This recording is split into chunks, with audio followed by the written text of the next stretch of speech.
आपत्ति दुर्भाग्य हो रहा है कि राकेश सिन्हा जैसा विद्वान आदमी अनिल जैसे व्यक्ति के टिप्पणी को पूरी तरह से जिस तरह से डिफेंड कर रहा है, बड़ा दुर्भाग्यपूर्ण है। बीजेपी की ऑफिशियल लाइन आज सुनाई दी कि जो इस्लामिक टेररिज्म है वही टेररिज्म है, हिंदुस्तान में इस्लामिक टेररिज्म है, ये बीजेपी की लाइन है। आरएसएस मानक जी के सवाल का जवाब दे दूं। इस्लामिक स्टेट को क्या अरे मानक मान रहे हैं राकेश जी, मानक जी मैं आपके सवाल का जवाब दे रहा हूँ।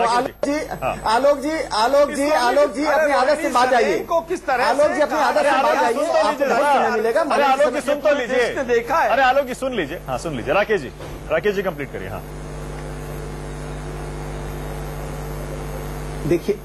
देखिए जिन लोगों का आपने नाम लिया उसे किसी अंतिम रूप से आतंकवादी घोषित नहीं किया गया। अंतिम रूप से अभी सर्वोच्च न्यायालय बाकी है और आरोप लगे हैं, निश्चित रूप से आरोप लगे हैं।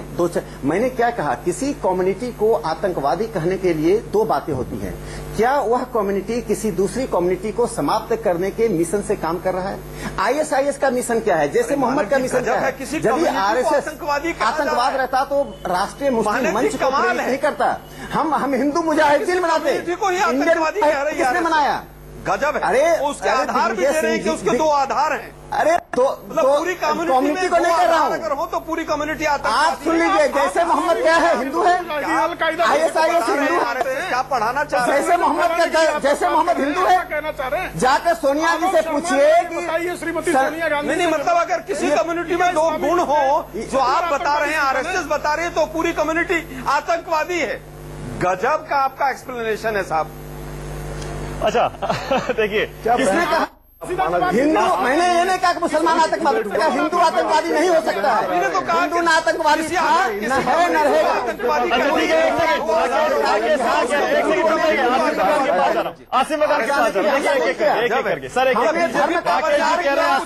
तर्क के द्वारा राकेश जी कह रहे हैं, प्रेम शुक्ला कह रहे हैं हिंदू कभी आतंकवादी नहीं हो सकता। आसिम बकार जवाब दीजिए। अनिल विज भी यही कह रहे हैं, एक हिंदू आतंकवादी कभी नहीं हो सकता। आसिम बकार।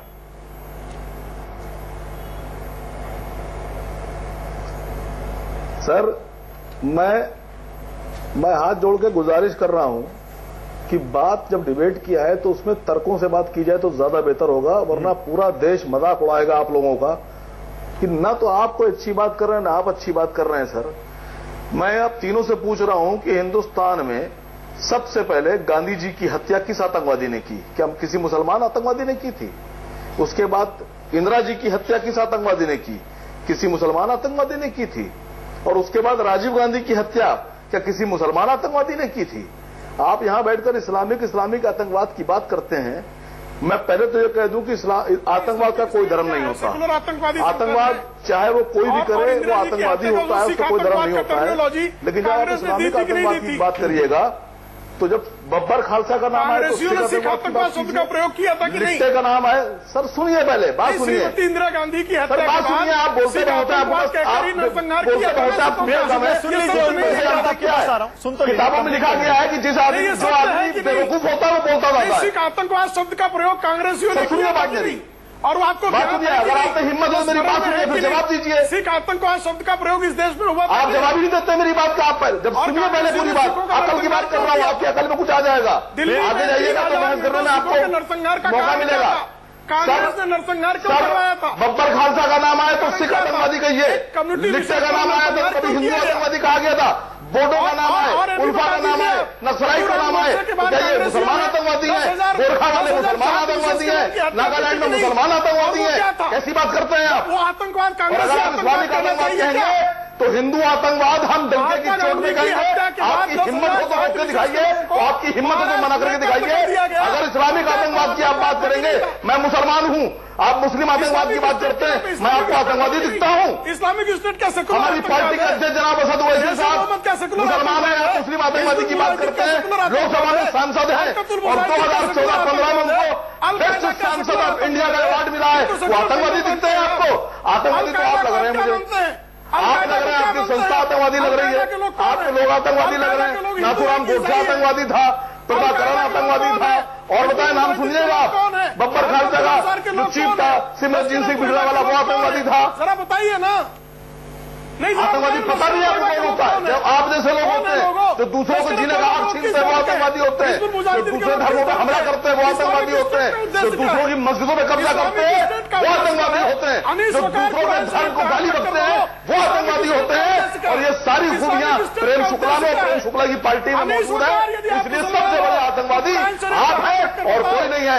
आप आतंकवादी थे, आप आतंकवादी हैं और आप आतंकवादी ही रहेंगे, क्योंकि आप मुसलमान हो, आप आतंकवादी थे, आतंकवादी हैं, आतंकवादी रहेंगे।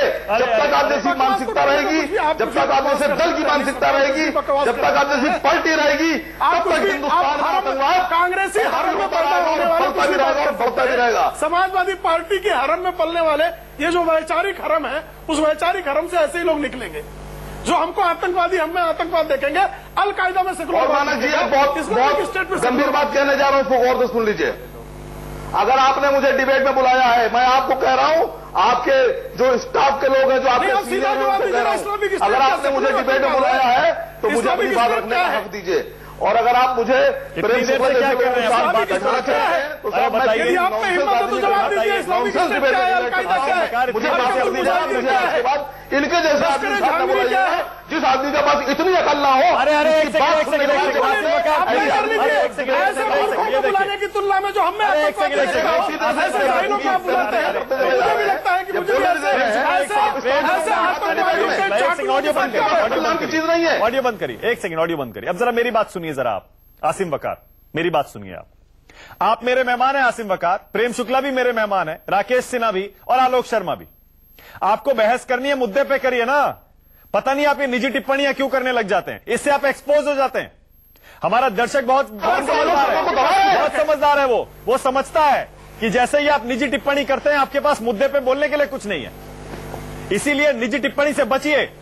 मेरे सारे मेहमान हैं यहां पर जितने बैठे हैं, एक दूसरे के बारे में पर्सनल टिप्पणी मत करिए, मुद्दे पे आप बोलिए और तर्क रखिए। मैं किसे बुलाता हूं, मेरा चैनल शो पे किसको बुलाता है, ये हमारा अधिकार है, ये आप मत डिसाइड करिए किसको बुलाना है, किसको नहीं बुलाना। हमें जिसे सही लगेगा उसे बुलाइए। डिसाइड भी करा लीजिए, लेकिन एक जवाब ले लीजिए ना, इनसे जवाब ले लीजिए। अलकायदा में क्या सेकुलर रहते हैं? सेकुलर लोग आए, अलकायदा के आतंकवादी हैं, इस्लामिक स्टेट का सेकुलर आतंकवादी संगठन है, लश्कर जंगवी, लश्कर तोयबा, हिजबुल मुजाहिदीन, हरकतुल अंसार, क्या ये इस्लाम के नाम पर आतंकवादी संगठन है कि नहीं है? सीधा जवाब दीजिए ना। और ऐसे एक अलकायदा मुर्दाबाद, जो हिजबुल मुजाहिदीन मुर्दाबाद, फैलाने के लिए मुर्दाबाद, जैसे मोहम्मद मुर्दाबाद, बोल के दिखाइए, साधु प्रज्ञा ठाकुर मुर्दाबाद, कर्नल तोहिद मुर्दाबाद बोल के दिखाइए। अगर हैसियत है तो, हिम्मत है तो बोलिए। लश्कर तैयबा मुर्दाबाद, ओसामा बिन लादेन मुर्दाबाद, जैसे मोहम्मद मुर्दाबाद, हाफिज मोहम्मद सईद मुर्दाबाद, मौलाना अजहर मुर्दाबाद। और आप में अगर हिम्मत है तो बोल के दिखाइए, नाथूराम गोडसे मुर्दाबाद, बोलिए अगर हिम्मत है तो। मेरी पूरी हिम्मत है, लेकिन बोलिए नाथूराम गोडसे मुर्दाबाद, प्रज्ञा ठाकुर मुर्दाबाद, कर्नल तोहिद मुर्दाबाद, बोलिए मुर्दाबाद, बोलिए। आतंकवादी संगठन दिखा दीजिए ना, जिस पर जो कन्विक्ट हुआ, जैसे मोहम्मद के लिए हमको सिखाएंगे, जैसे मोहम्मद मुर्दाबाद, स्यापा करने वाले, लश्कर तैयबा मुर्दाबाद, हाफिज मोहम्मद सईद मुर्दाबाद, और उनके लिए जो खड़े होते हो, इन आतंकवादियों को साथ खड़े होने वाले मुर्दाबाद, उनके नाथूराम गोडसे मुर्दाबाद, उनके लिए नाथूराम गोडसे की मानसिकता को लेकर चलने वाले मुर्दाबाद, हिंदुस्तान के दुश्मन मुर्दाबाद, हिंदुस्तान में जो आतंकवादियों को सपोर्ट करेगा मुर्दाबाद। और अगर आप ना बोले, अगर आप ना बोले नाथूराम गोडसे मुर्दाबाद, अगर आप ना बोले और जो है वो राजवी के खानदान के, अगर आप ना बोले ठीक है, अब रुक जाइए। देखिए यानी कि हिंदू आतंकवाद और इस्लामी आतंकवाद की ये बहस आपने प्रेम शुक्ला और आसिम वकार के बीच देख लिया। आलोक शर्मा आपके पास घूम के आ रहा हूं। आलोक शर्मा, ये बहस सारी शुरू, एक सेकंड, आसिम वकार आप भी थक गए होंगे। आसिम वकार सांस लीजिए, ठंडा पानी पीजिए, पानी भेज रहा हूं, ठंडा पानी पीजिए। आलोक शर्मा, ये सारी बहस शुरू यहां से हुई है। आलोक शर्मा, समझौता ब्लास्ट के आईओ, पहले इन्वेस्टिगेटिंग ऑफिसर, वो कह रहे हैं 2 पाकिस्तानी संदिग्धों को पकड़ा गया, 14 दिन के अंदर उनको छोड़ दिया गया। 14 दिन के अंदर आईओ इशारा कर रहा है हमारे सीनियर्स के कहने पर उसे छोड़ा गया। 14 दिन के अंदर 2 पाकिस्तानी संदिग्धों को समझौता ब्लास्ट केस में आरोप बीजेपी का यह है कि आपकी सरकार ने छोड़ा क्योंकि आप हिंदू टेरर की साजिश रचना चाहते थे, उसमें हिंदू आतंकियों को फंसाना चाहते थे। आलोक शर्मा, देखिए, मैं समझता हूं कि 3 साल हो गए हैं बीजेपी की सरकार को आए हुए। एनआईए भी वहीं पर है, वो अधिकारी भी यहीं पर थे, और जिस तरह से कल का भी केस हुआ है कि तमाम जो लोग थे जिनका ब्लास्ट के अंदर पूरा इन्वॉल्वमेंट था, एनआईए ने उनको क्लीन चिट दी है जयपुर के अंदर। ये पूरी सुनियोजित तरीके से स्टेटमेंट आई है, सुनियोजित तरीके से इसको पूरी को चक्रव्यूह को रचा गया है।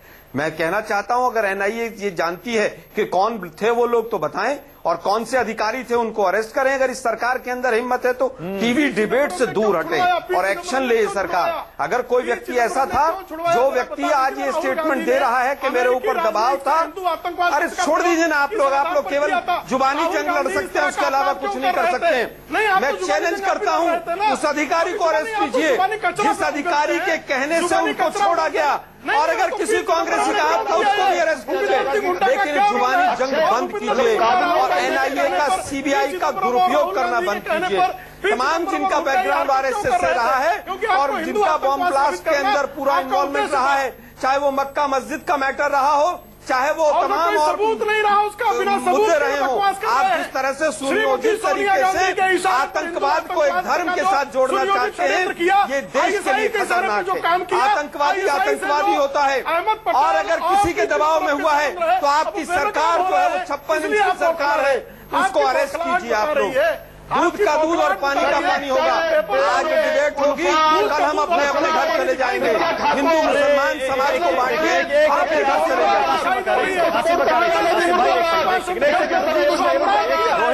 एक सेकंड देखिए, एक करके एक साथ में 2-2, 3-3 लोग बोलते हैं तो फिर दर्शक को कुछ सुनाई नहीं देता। एक सेकंड रुक जाइए। आलोक शर्मा कह रहे हैं राकेश जी सीधा चुनौती दे रहे हैं केंद्र सरकार को, और क्या, क्योंकि आपकी आरएसएस और बीजेपी के बीच ज्यादा फर्क है। एक सेकंड आ रहा हूं, आसिम वकार आ रहा हूं आपके पास। एक सेकंड, राकेश जी चुनौती दे रहे हैं आलोक शर्मा, कह रहे हैं अगर वाकई ऐसा था तो जिसके इशारे पर वो हुआ, पाकिस्तानी संदिग्धों को छोड़ा गया और हिंदू आतंक की साजिश रची गई, उनको पकड़ लीजिए राकेश जी।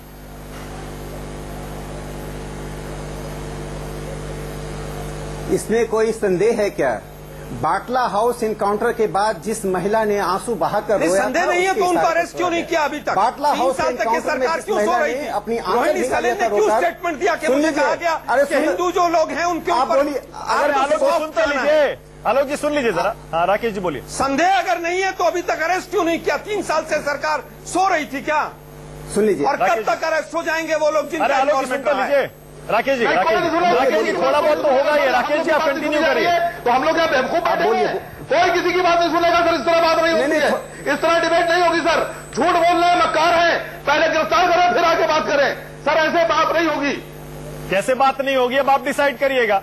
ये मेरा शो है, हमारा चैनल है, पब्लिक प्लेटफॉर्म है सर। एक सेकंड आसिम वकार एक सेकंड प्लीज। कैसे बात होगी कैसे नहीं होगी ये हम डिसाइड करेंगे। ये जनता हमारे दर्शक देख रहे हैं, वो डिसाइड करेंगे। वो सबकी बात सुनना चाहते हैं, आपकी भी बात सुनिए, सबकी बात सुनी जाएगी। राकेश जी कंप्लीट करिए। माने कि मैं आगे बोलता हूँ। अभी डिसाइड कीजिए सर। अभी मैं माननीय बकार साहब चला जाऊँ मैं उठकर? बिल्कुल नहीं, हमारे मेहमान में बैठिए आप, आपकी बात सुनी गई, आगे भी सुनी जाएगी, पर सबकी बात सुननी पड़ेगी ना। सुनिए, लेकिन आपको बोलने का मौका भी मिल रहा है, लेकिन सबकी तो बोलने नहीं दिया जाता है यहाँ पर, सुननी भी पड़ेगी, सुनना ही पड़ेगा। राकेश जी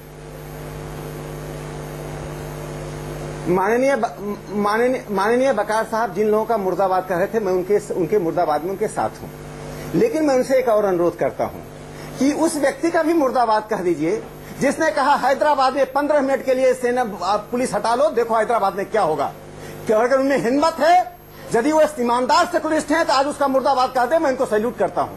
मैं नाथूराम गोडसे को जितनी बार कहेंगे उतनी बार मुर्दाबाद कहूंगा। नाथूराम गोडसे के लिए जिन शब्दों का प्रयोग कहना कहेंगे, मैं बकार साहब के पीछे खड़े होने के लिए तैयार हूं, लेकिन उस ओवैसी का मुर्दाबाद करें जिस ओवैसी ने ISIS के लोगों को पनाह देने की बात कही, जिस ओवैसी ने कहा 15 मिनट के लिए पुलिस हटा दो। अरे रजाकारों की पार्टी, रजाकारों ने हिंदू महिलाओं के साथ जो किया, हिंदुओं के साथ जो अत्याचार किया, उस पार्टी के नुमाइंदे बन के आप गौरव कर रहे हैं। उस जिन्ना की बात करो जिसने डायरेक्ट एक्शन करवाया महिलाओं को, पुरुषों को। जिन्ना के डायरेक्ट एक्शन में 1946 में 1946 में हजारों लोगों को कत्लेआम किया। आप हिंदुओं का आतंकवादी कहते हैं। आतंकवाद की पूरी कहानी इस्लाम के साथ जुड़ी हुई है, आतंकवाद की कहानी ईसाइयत के साथ जुड़ी हुई है। हिंदू मैं एक संगठन का नाम ले रहा हूँ, हिंदू आतंकवादी था, इससे आप इनकार नहीं कर सकते। मैं एक हिंदू आतंकवादी था, आप उसको क्यों कहना चाहें? ये दिमाग में डाल दिया राकेश सिन्हा। मैंने शुरू में एक बात कही थी, आप सुन लीजिए, आतंकवाद का कोई धर्म नहीं होता, ना आतंकवाद हरा होता है, ना पीला होता है, ना लाल होता है, ना नीला होता है, मुसलमान होता है, ना हिंदू होता है। एक संगठन है। इस्लामिक आतंकवाद की बात करेंगे, अबू मसाल नहीं है, आजाद है आपकी तरफ से। संगठन सुनिए, अबू मसाल अल बरहानी एक संगठन है जिसका उद्देश्य है ब्लोन अप एवरी